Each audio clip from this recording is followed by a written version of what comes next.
Je gagne mieux en faisant 18 heures par semaine dans un bureau qu'en en faisant 40 ou 50 à la ferme, ça c'est clair.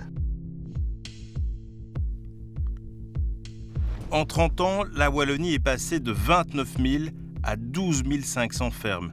Et l'avenir ne semble pas radieux. La majorité des agriculteurs ont plus de 55 ans et les repreneurs se font rares. J'ai 74 ans, ma femme a 73 ans. C'est depuis un peu plus de 10 ans que nous sommes en recherche d'un successeur. Vous avez eu des candidats quand même, des gens qui sont passés vous voir? Nous n'avons pas compté, mais c'est 60, 70, 80. Finalement, ça ne s'est jamais arrangé parce qu'ils ne se rendaient pas compte de la réalité de la vie agricole. Les astreintes de l'élevage, le travail quand même aussi, tout ça les a un petit peu refroidis. Ce travail harassant, Maxime Albanese et connaît. Il vient de reprendre la ferme de son oncle. J'ai toujours travaillé avec lui depuis tout petit, je venais tous les week-ends, toutes mes vacances. J'ai entrepris des études d'agronomie parce que j'aimais bien ça, sans être sûr et certain dès le début de reprendre la ferme. C'est vraiment au fur et à mesure qu'on se dit que ça peut être un projet de vie bien sympa. Que moi j'ai un mi-temps à côté, donc un mi-temps de bio-ingénieur, parce qu'on n'aurait clairement pas su se verser 2 salaires sur la ferme sur laquelle on est. Ici, on est dans une ferme bovin-viande. C'est vraiment la filière la moins rémunératrice en agriculture en Wallonie. Aujourd'hui, il nous faudrait 1 € de plus par kilo de carcasse pour tirer un salaire décent.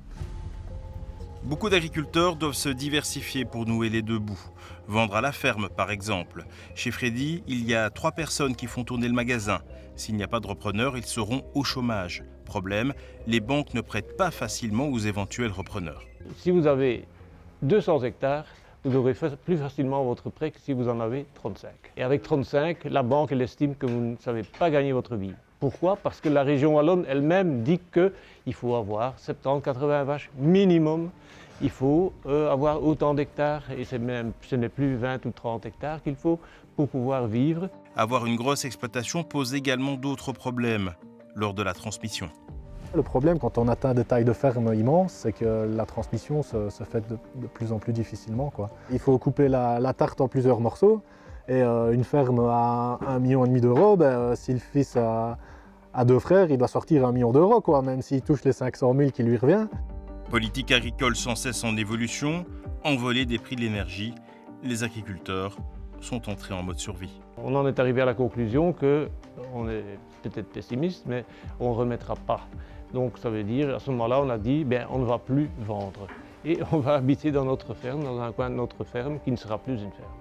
Donc voilà, donc ça c'est l'avenir le plus noir qu'on peut imaginer pour nous. J'ai bien peur que l'agriculture représente un enjeu politique, des petites bagarres politiques entre les partis, et chacun veut s'approprier cet enjeu-là en le dirigeant vers tel ou tel extrême, je vais dire. Et la direction qu'on prend pour le moment n'est clairement pas réjouissante.